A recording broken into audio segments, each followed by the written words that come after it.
भाव आवाज गूंज कम करो, ये करो, आवाज बढ़ाओ, केवल हम सभी लोग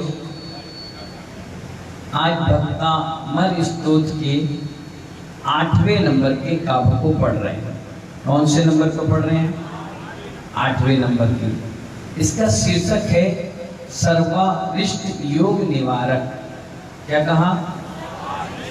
सर्वारिष्ट का मतलब होता है हर प्रकार के अरिष्ट, किसी भी प्रकार का, जैसे विपत्ति आ जाती है, शारीरिक पीड़ा आ जाती है, या किसी प्रकार का घर में कोई भूत प्रेत बाधा, या शारीरिक कोई वेदना, या मानसिक तनाव, या किसी प्रकार भी अरिष्ट जो इष्ट नहीं है, उसके अलावा जितनी भी अरिष्ट चीजें हैं, उन चीजों का आ जाना, उससे ये क्या करता है?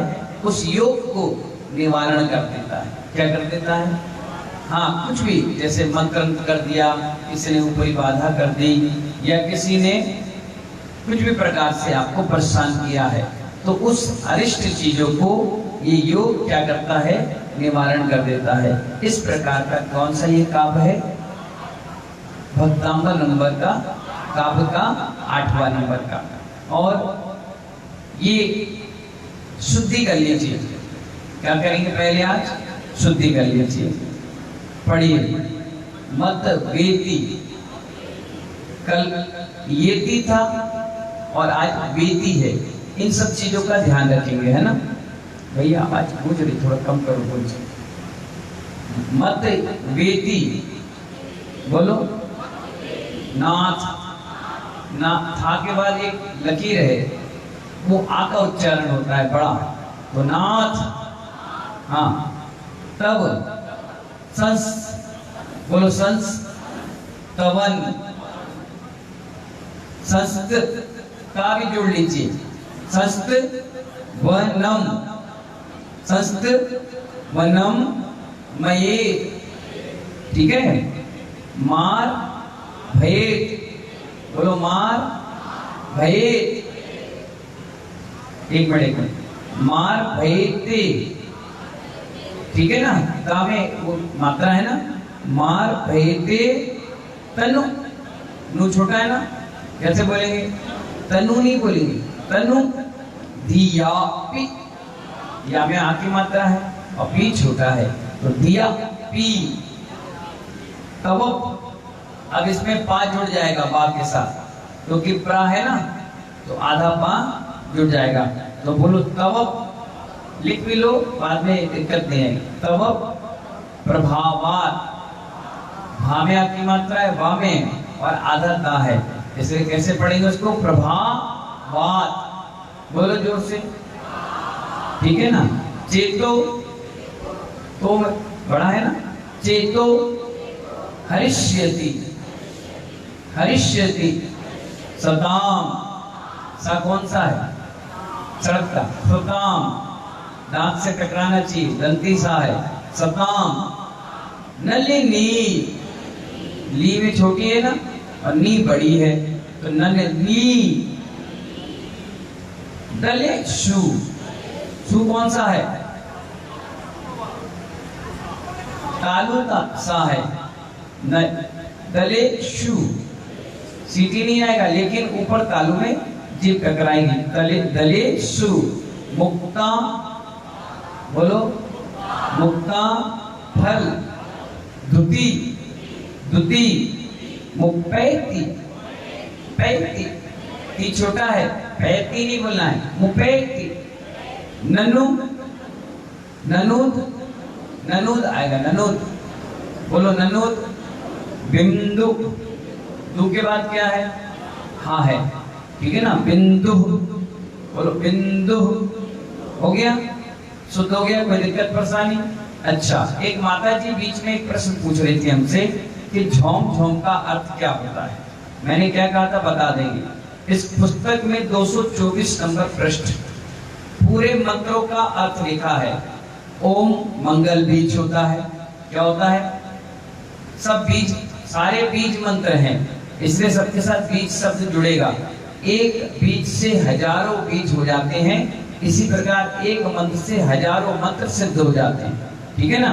तो ओम काय का है बीज, मंगल बीज है। श्री कल्याण बीज है। श्री क्या है? ह्रीम सिद्धि, रिद्धि सिद्धि बीज है।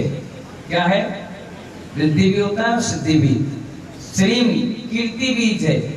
क्या है? हम गगन बीज है। छाम रक्षा बीज है। अब बोलते ना ओम रक्ष रक्ष छाम छाम, छाम का मतलब रक्षा करेगा, है ना। छीम भोग बीज है। काय का? भोग बीज है। एम बाघ बीज है। लम काम बीज है। छीम पृथ्वी बीज है। झोम अंकुश बीज है। अब समझ गए? अंकुश का रोकना, किसी को अंकुश लगा देते हैं, हाँ ठीक है ना। जम पास बीज है। लूम लूम द्राम बीज है। क्लूम आकर्षण बीज है। क्लूम की अगर जाप करोगे मंत्र के साथ तो वो आकर्षण को बढ़ाएगा। इसमें सब चीज दी है, आप पढ़ोगे पूरी पुस्तक, आपको मुझसे पूछने की जरूरत नहीं पड़ेगी, सब चीज आपको मिलेगी। ऐसी पूरी चीज यहाँ पर लिखी हुई है, आप पढ़ना और समझना। जो समझ में नहीं आए तो मुझसे पूछ लेना, ठीक है। अपन आगे चलते हैं। मत वेथि नाथ तव संस्तवनम मेघ, बोलो जोर से पढ़िए।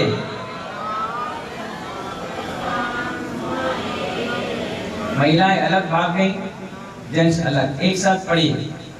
मत वेथि नाथ तव संस्तवनम महेद, पढ़िए।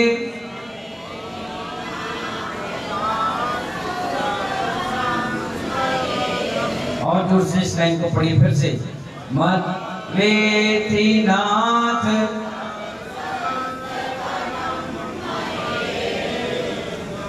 पूरे जेंट्स पढ़िए, हाथ जोड़कर, हाथ जोड़। ये 4 लोग पढ़ रहे हैं, बाकी तो बस इंतजार करें कि कब छोले पूड़ी मिले और हम सो जाएं। जोर से पढ़िए सभी लोग। मत वेथि नाथ, जब तक जोर से आवाज नहीं आएगी मैं सुनाते ही जाऊंगा। फिर से पढ़ो, महिलाएं नहीं, पीछे कुर्सी वाले सभी लोग।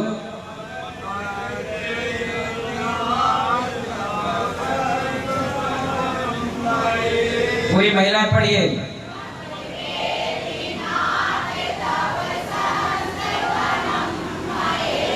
बहुत बढ़िया। नीचे की मारब यते, मारब अलग है, यते अलग है, ध्यान रखना। मारब यते तनुदिया पितव प्रभावा,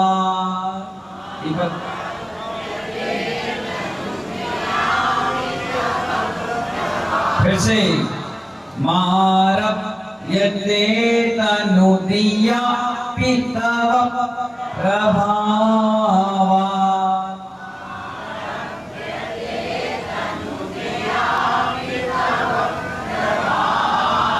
चेतो हरिष्यति सतं नलिनी दलेषु,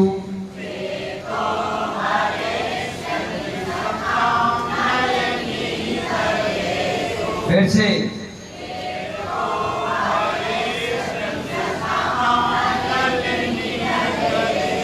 फिर से।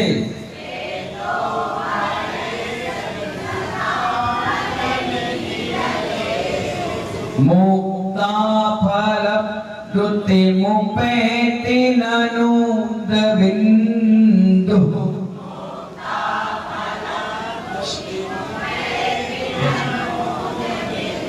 पूरे जेंट्स पढ़िए जोर से। मुक्ता फल दुति मुपेति ननूद बिंदु,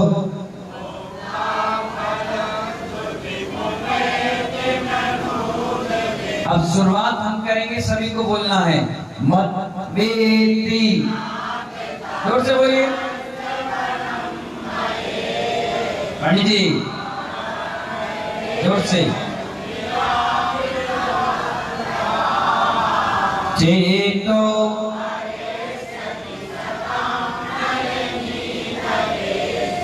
मुक्ता, पूरी महिला बोलो, मद्वेति।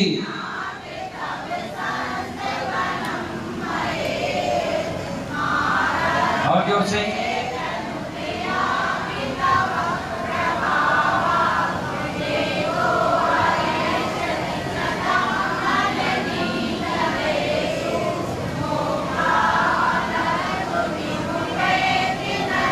पूरे जेंट्स बोलो, मद्वेति।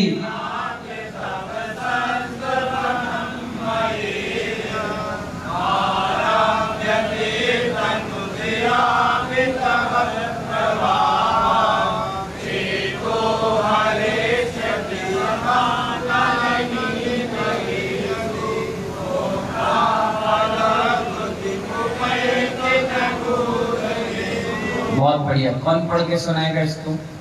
पुस्तक से सुना देना, कोई बात नहीं, मास्टर साहब सुनाइए। और 2-3 लोग और आ जाओ जिनको सुनाना है। हाँ चालू कर लीजिए, थोड़ा पास कर। हेलो, हाँ आगे आइए। हाँ सुनाइए। मद्वेति नाथ तव संतवनं मयेद मारभ्यते तनुधिया तव प्रभावात् चेतो हरसति सतां नलनीतलेषु मोक्ता फलदुतिमुपैति ननोदवेन्दो। बहुत बढ़िया, जोरदार ताली बजिए। नेक्स्ट। मद्वेति नाथ तव संतवनं मयेद मारभ्यते तनुधियापि तव प्रभावात् चेतो हरिष्यति सतं नलिनीदलेषु मोक्ता फलदुतिमुपैति ननोदवेन्दो। बहुत बढ़िया, आगे रितेश भाई पढ़ो। मद्वेति नाथ तव संस्तवनं मयेद मारभ्यते तनुधियापि तव प्रभावात् चेतो हरिष्यति सतां नलिनीदलेषु मोक्ता फलदुतिमुपैति ननोदवेन्दो। मुक्ता फला नहीं है, मुक्ता फल है ना। चलिए आगे। SBI। मद्वेति नाथ तव संस्तवनं मयेद मारभ्यते तनुधियापि तव प्रभावात् चेतो हरस्यति सतां नलिनीदलेषु मुक्ता फलदुतिमुपैति ननोदवेन्दो। तनु धियापी है, तवप उसमें जुड़ेगा है ना, धियापी नहीं है, तवप के बाद पा जुड़ेगा है ना। बहुत बढ़िया, ताली बजाइए। पढ़िए राजू कपड़े वाले। मद्वेति नाथ तव संस्तवनं मयेद मारभ्यते तनुधियापि तव प्रभावात् चेतो हरिष्यति सतां नलिनीदलेषु मोक्ता फलदुतिमुपैति ननोदवेन्दो। बहुत सुंदर, बहुत बढ़िया, जोरदार तालियां बजाइए। हाँ केसी ने साहब पढ़ो। वहीं खड़े होके पढ़ो। वस्तु को देखना। हाँ कहिए। मद्वेति नाथ तव संस्तवनं मयेद। कहाँ पहुँच गए? मद्वेति नाति तव संस्त्वनमेव माथेति तनुधितद्वावत् सेति हरेश सतनानिदेशसि मुक्ता फलम दुत सुपेति नून बिंदु। कौन सी भाषा में पढ़ रहे थे? हैं? हैं? मद्वेति नाति तव संस्त्वनमं भवेद। मवेद कहाँ चला गया? मवेद मवेद, हाँ। अब एक काम करो, दोपहर के हमसे सुनती करवाया करो, हैं? फिर से पहली दूसरी तीसरी पढ़ेंगे अपन। कोई बात नहीं, प्रयास करें, जोरदार ताली बजाओ। हाँ, पढ़ो भी भावनत्री जी, पढ़िए। नीरू भाई, कोई बात नहीं। मद्वेति नाति तव सद्वनं मयेद मारभ्यते तनुधियापि तव प्रभावात् चेतो हरेष्यति सतां नलिनीतलेषु मुक्ता फलधुति उपेति ननोद बिंदु। बहुत बढ़िया, जोरदार तालियां बजाइए। पढ़ो भाई, और कौन पढ़ेगा? पढ़ो।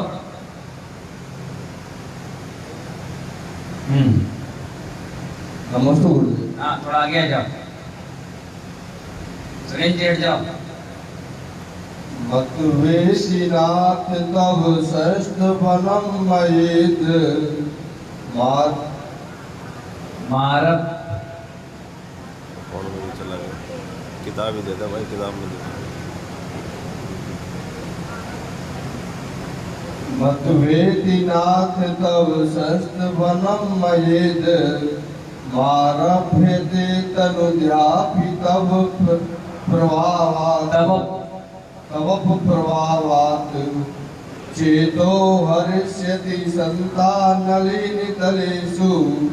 मुक्ता फलम दुति उपेति ननूद बिंदु। बहुत बढ़िया। देखिए, एक बात आपको बताएं, अगर आपसे लय में पढ़ने नहीं हो रहा ना, लय भूल जा रहे हैं, बड़बड़ा जा रहे हैं, तो सबसे अच्छा तरीका है ऐसे पढ़ लीजिए। कोई दिक्कत नहीं, कोई परेशानी नहीं है। हमारा जन दर्शन कहता है जितना आप लिखिए आपको नंबर उतना मिलेगा, ठीक है ना? ऐसे पढ़ सकते हैं। 2 मिनट, 2 मिनट, जब हम बोले तो कोई नहीं बोलता। 2 मिनट।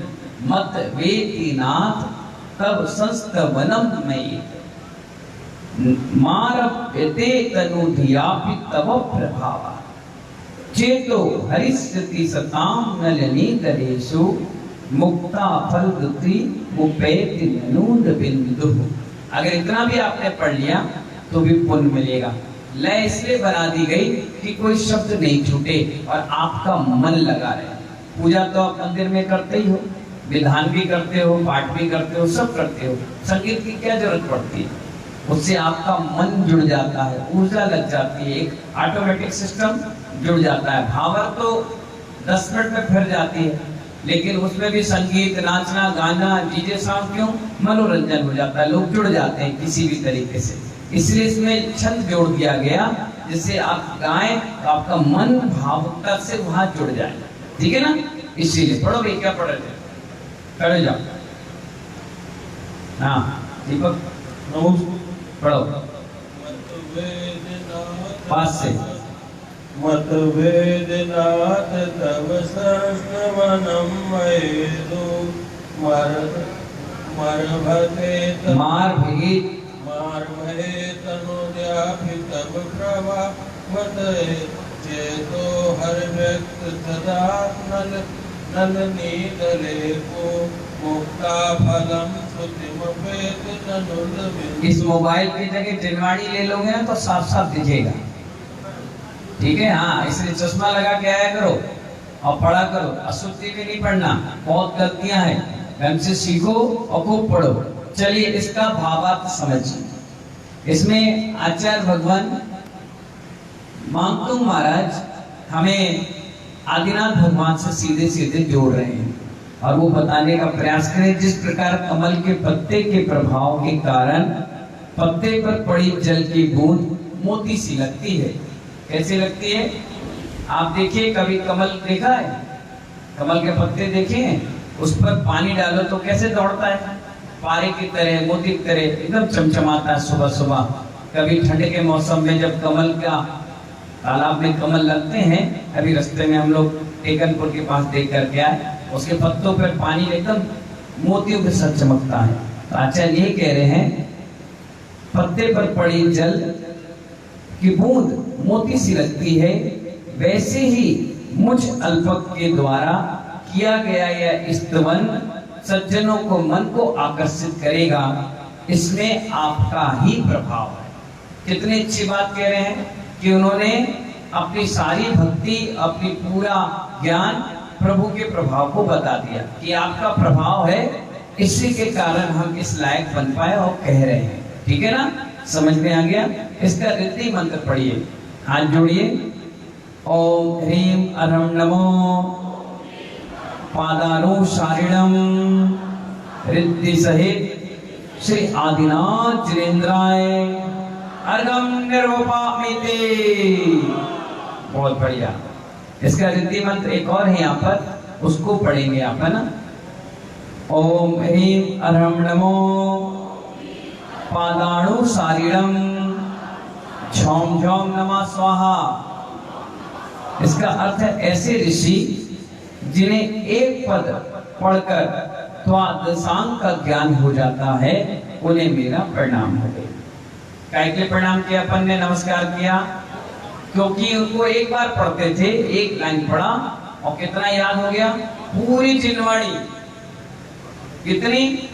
पूरी द्वादशांग है, वो पूरी की पूरी याद हो गई। ऐसे क्षयोपम के धारी, ऐसे ज्ञान जिनका बिल्कुल परफेक्ट है, ऐसे ऋषि मुनिराजों को मेरा प्रणाम। ठीक है ना? समझ गए ना? बहुत बढ़िया। इसका सिद्धि मंत्र पढ़िए। ओम ह्रां ह्रीं ह्रूं ह्रां अस्य उषा अप्रतिचक्रे। अभी आ गया फट। फट कैसे बोलते हैं? जैसे तुम्हारे रास्ते में कोई तुम्हारा दुश्मन खड़ा है और तुम उसको क्या बोलते हैं? हट हट हट हट। ऐसे बोलते हैं? हट ना, हट जाएगा वो। कैसे बोलते हैं? हट। इसको भी ऐसे बोलते हैं, फट फट फट। आवाज निकलना चाहिए। क्या बोलेंगे? ओम, फिर से बोलना, देखो मेरे साथ बोलना। ओम ह्रां ह्रीं ह्रूं ह्रां अस्या उषा अप्रतिचक्रे विचक्राय झोम झोम स्वाहा। पुनः ओम ह्रीं लक्ष्मण रामचंद्र देव्ये नमः स्वाहा। नमो स्वाहा भी बोल सकते हैं, नमः स्वाहा बोल सकते हैं। ठीक है? समझ में आ गया? मंत्रों को बोलने का भी क्रम होता है। ग्लूम ग्लूम ह्लीम श्लीम मम हम सम तम पम पम जम जम चीम चीम राम राम द्रावे दावे नमो अरते। इस सब मंत्रों का अलग अलग प्रभाव है। ऐसे फट, स्वाहा, श्री, ह्रीम, नमो, ये सब चीज अलग अलग अर्थ इस पुस्तक में 224 नंबर में दिया। पढ़ना।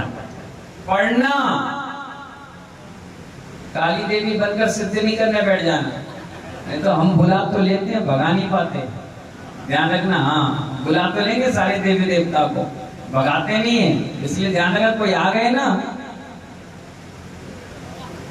फिर सोच लेना हम भगा नहीं पाएंगे। 5 महीने यहीं पे ऐसे बैठना पड़ेगा, बाल खड़े करके भूत जैसे। हाँ, हम नहीं जानते। चलिए इसकी विधि समझिए। अरिष्ट, अरीठा के बीच की माला।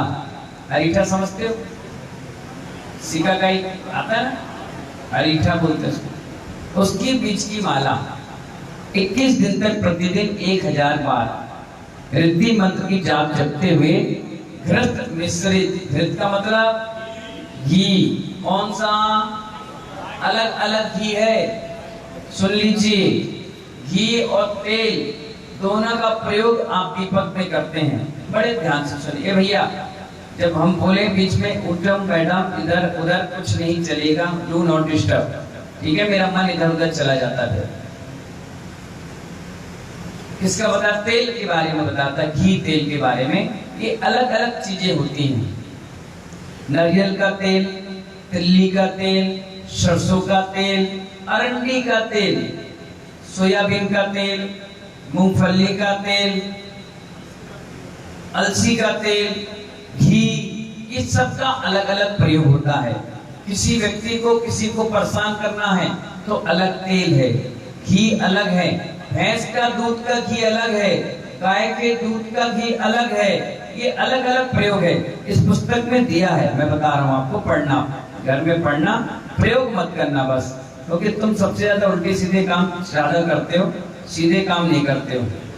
हाँ, बता तो दे रहे हैं, कल के दिन कोई करे तो बच तो जाओ, फंसो नहीं चक्करों में। हाँ, अभी बता रहे हैं, इसमें दिया, किसी और में दिया, अभी बता रहे हैं। इसमें सारी पुस्तक में हर विधि विधान दी है, आप पढ़ोगे तो बहुत सारी चीजें आपको समझ में आ जाएंगी। आधे पंडित तो आपको बना दिया जाएगा।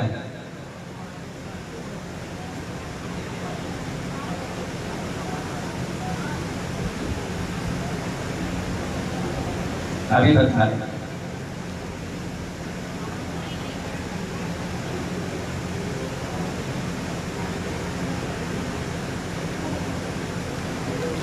हाँ, ये दिया है, 20 नंबर पृष्ठ निकाल लीजिए, 20 नंबर निकाल लो, निकाल लिए। इसमें लिखा है मंत्र साधना के वक्त दीपक में घी तेल का विशेष महत्व। क्या दिया?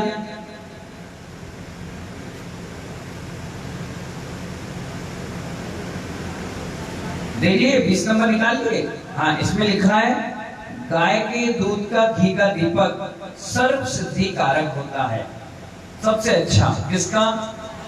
गाय और भैंस में एक अंतर है, दूध भले एक ही है, लेकिन दोनों के भाव, भोजन, रहन सहन दोनों में अंतर है।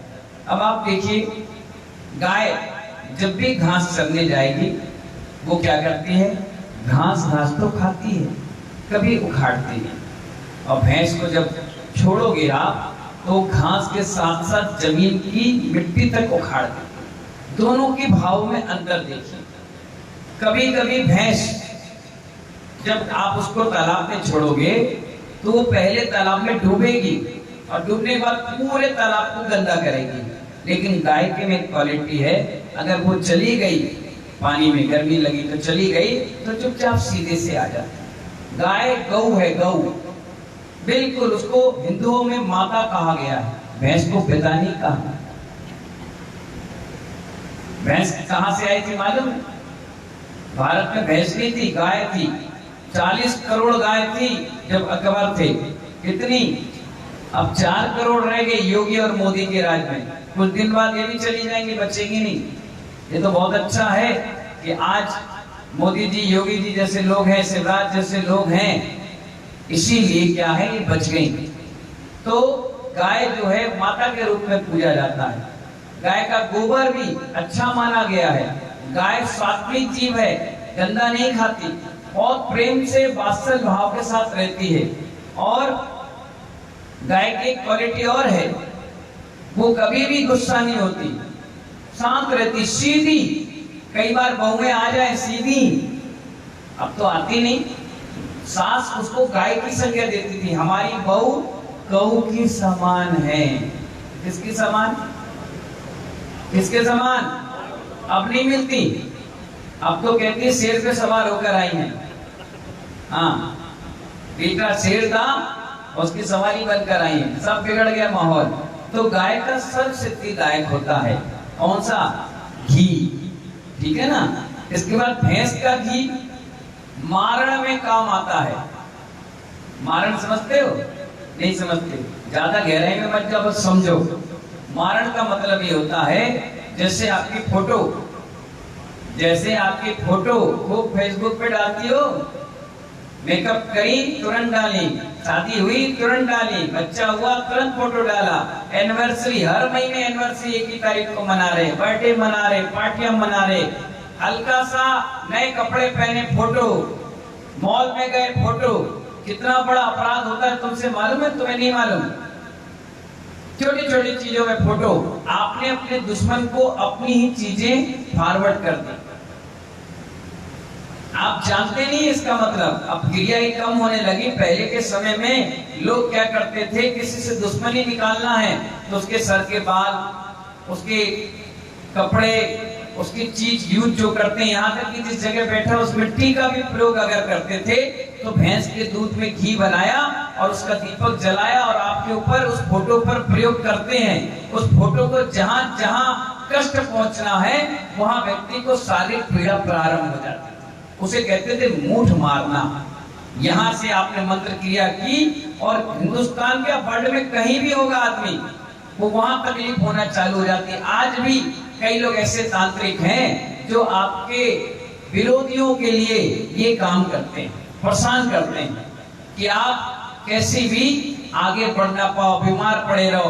कई बार ऐसी स्थिति बनती, घर के लोग रहते हैं, पता चल नंद और भौजाई है और घर में है, नंद को पसंद नहीं आई भौजाई का कोई काम, उन्हें भौजाई की फोटो दे दी और मंत्र करना। आजकल तो लोग मुंह पे लड़ लेते हैं, पहले लड़ नहीं पाते थे, बोल नहीं पाते थे, घूंघट में रहते थे, मर्यादा में रहते थे। तो ये तांत्रिक क्रिया अपने मायके से, अपने ससुराल से, अपने मामा पक्ष से करवा करके पैसे दे करके करा देते थे और तांत्रिक बड़ा मजा आता था। तुम्हें यहाँ परेशान करता था और तुमसे पैसे लेकर उनको परेशान करता था। ये मारण क्रियाओं में उपयोग, इसलिए भैंस का बना हुआ दूध का घी कभी उपयोग में नहीं लेना चाहिए मंदिर के पूजा पाठ में, मंत्र साधना में। अब आ गया ऊँटनी का दूध, जिसका बहुत मीठा होता है।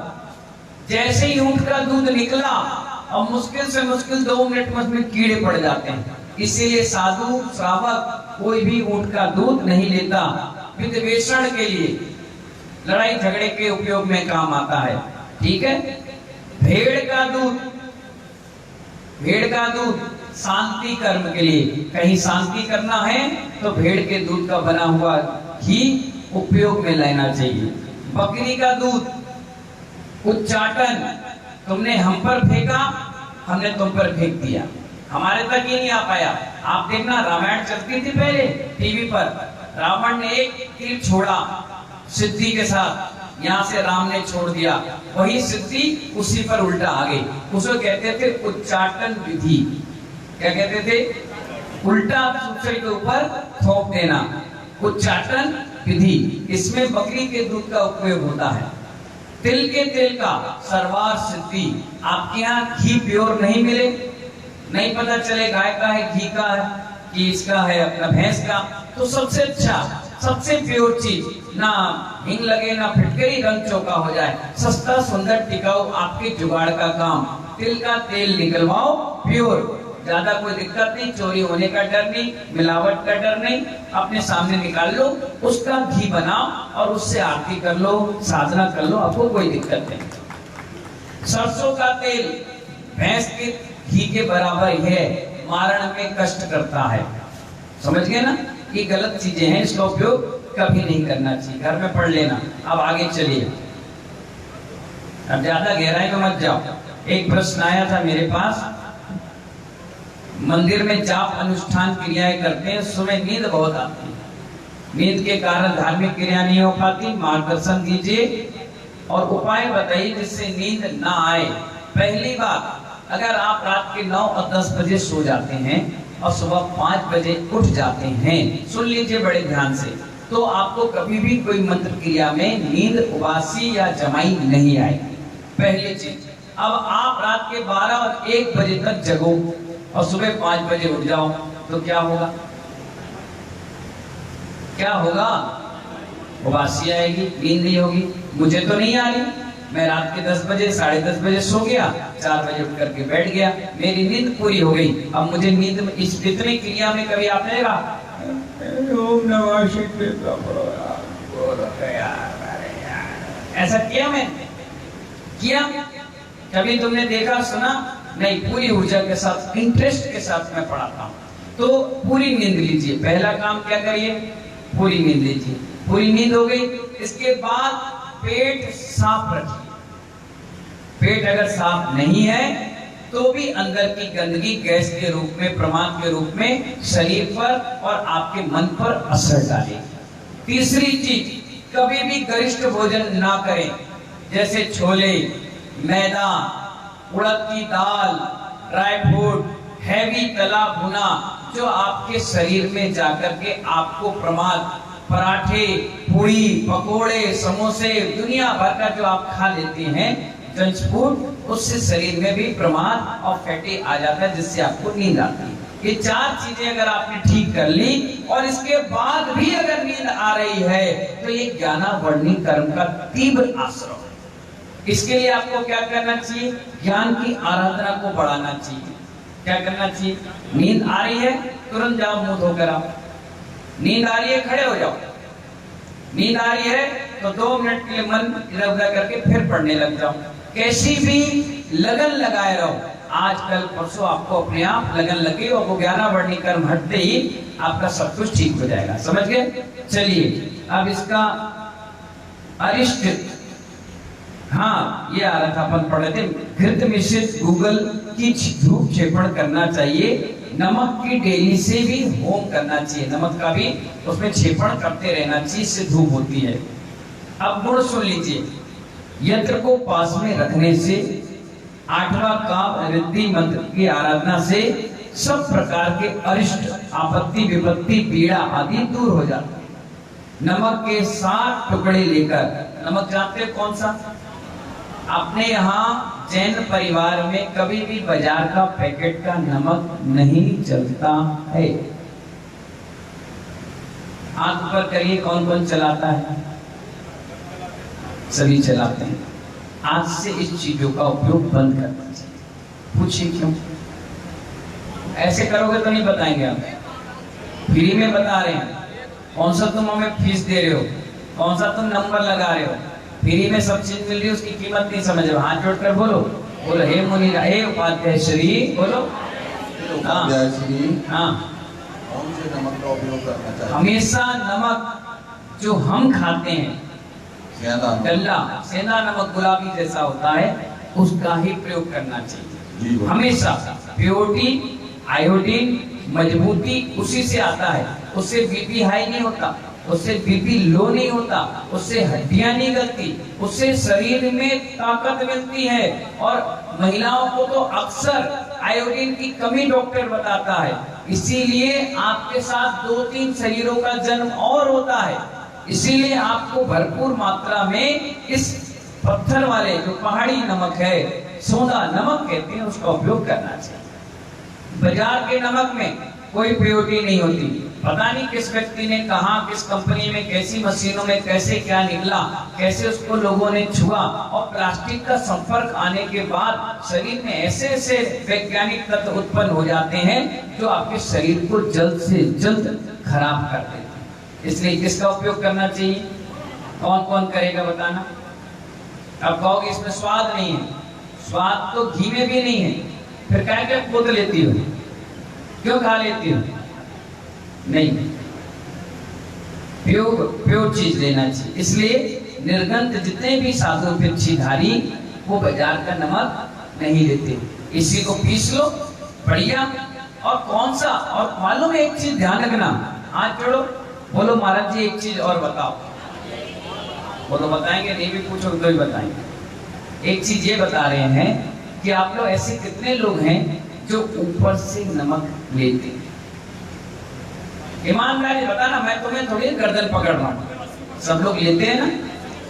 आज से उसका प्रयोग बंद कर दीजिए। पूछिए क्यों? फिर ऊं करें, ऊं नहीं करेंगे, हाथ जोड़कर बोलो। हाँ सुनिए, मैं ऊपर से नमक लेता हूँ। कभी आपने देखा मेरी जो चौके की थाली आप लगाते हो उसमें नमक मिर्च मसाला लगाते हो? कभी नहीं। कोई भी चीज नहीं, घी भी नहीं, नमक भी नहीं, कोई भी चीज मैं ऊपर से नहीं लेता।